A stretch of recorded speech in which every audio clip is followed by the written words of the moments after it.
अस्सलाम वालेकुम।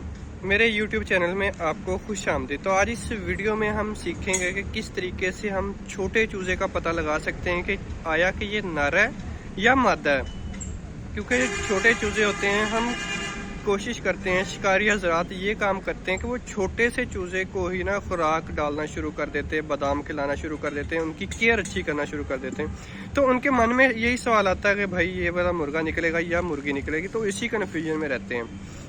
तो आज इसी कन्फ्यूजन का मैं हल लेके आया हूँ। तो पहले तो मैं आपको बताऊंगा, समझाऊंगा और फिर करके दिखाऊंगा कि भाई इस तरीके से आप डिफ्रेंशिएट कर सकते हैं, ये वाला नर है और ये मादा है। तो सबसे पहले तो भाई आपने उसके पर देखने हैं।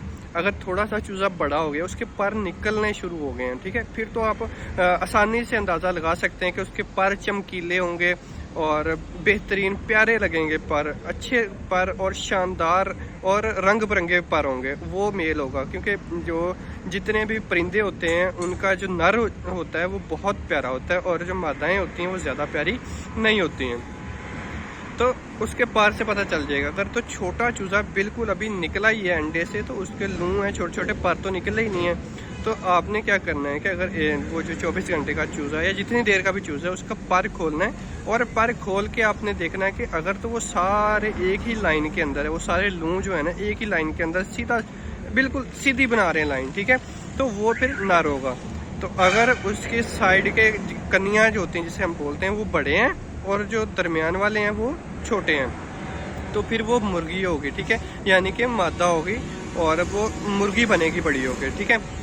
उसके बाद उसकी दुम देखनी है आपने, क्योंकि जो सबसे पहले आप समझ लें कि जो चूज़े होते हैं या चूज़ियाँ होती हैं वो दुम निकालते हैं, ठीक है। जिसकी दुम थोड़ी सी बड़ी होगी वो तो फीमेल होगी, मतलब कि वो मादा होगी, और जो जिसकी दुम थोड़ी सी छोटी होगी वो मेल होगा, ठीक है। और दूसरा उसका सर देखना है आपने, जिसके सर ज़्यादा बड़ा होगा वो मेल होगा यानी कि नर होगा, और जिसका सर छोटा होगा वो फीमेल होगी, मादा होगी, ठीक है। उसके बाद उसके अपने पीछे बैक के ऊपर ना आपने हाथ मारना है ऐसे ऐसे करके, उसकी आवाज़ नोट करनी है। अगर तो आवाज़ उसकी भारी है तो वो मेल होगा, अगर आवाज़ उसकी थोड़ी सी आप यूँ समझ लें कि लो स्टैंडर्ड की या बारीक है तो फिर वो फीमेल होगी। इस तरीके से आप देख सकते हैं। और दूसरा तरीका इसका ये होता है कि आपने उसको उल्टा कर लेना है और उसकी जो अंडा देने वाली जगह होती है ना, जहाँ से मुर्गा वीट करता है, उसको देखना है। अगर तो वो गोल होगी,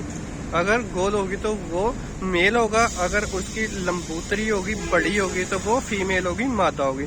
इन सब चीज़ों को अगर आप देखेंगे तो आपको पता चल जाएगा कि कौन सा मेल है और कौन सा फीमेल। फिर उसको अपने हिसाब से उसको दाना डाल सकते हैं, उसके हिसाब से उसकी तैयारी लगा सकते हैं, शुरू से आप उसको अच्छी खुराक देना शुरू कर सकते हैं। और उसके बाद हमें जो पता चलता है कि सारे मुर्गे ऐसे फिर रहे हैं, नीचे छोटे छोटे चूज़े हैं वो मुर्गी के पीछे हैं, भागे फिर रहे हैं, तो आपको उसको कैसे पता चलेगा कि कौन सा। तो जो मेल होगा वो अग्रेसिव होगा, थोड़ा सा मतलब गुस्से वाला होगा, और जो फीमेल होगी वो थोड़ी सी माठी होगी।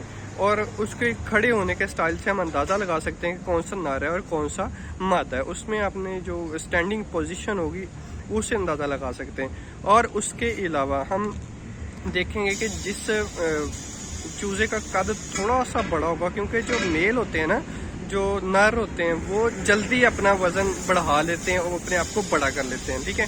अगर तो उन 10-12 चूज़ों के अंदर जो बड़े बड़े आपको नज़र आएंगे वो मुर्गे होंगे और जो छोटी नज़र आएंगी वो मुर्गियाँ होंगी। तो इन सब चीज़ों को अगर आप मद्देनज़र रखते हुए अपने चूज़ों को देखेंगे तो आपको पता चलेगा कि कौन सा जो चूज़ा है वो मेल है और कौन सा फीमेल है। तो इस तरीके से आप डिफ्रेंशिएट कर सकते हैं। तो किस तरीके से मैं आपको दिखाऊं वो उसका लिंक डिस्क्रिप्शन में मौजूद है। उसके ऊपर मैंने एक वीडियो बनाई थी, उसमें समझाया नहीं था, जस्ट करके दिखाया था, तो आप वो देख सकते हैं। तो अगर आपको मेरी वीडियो अच्छी लगी तो सब्सक्राइब करना मत भूलिएगा। अल्लाह हाफिज़।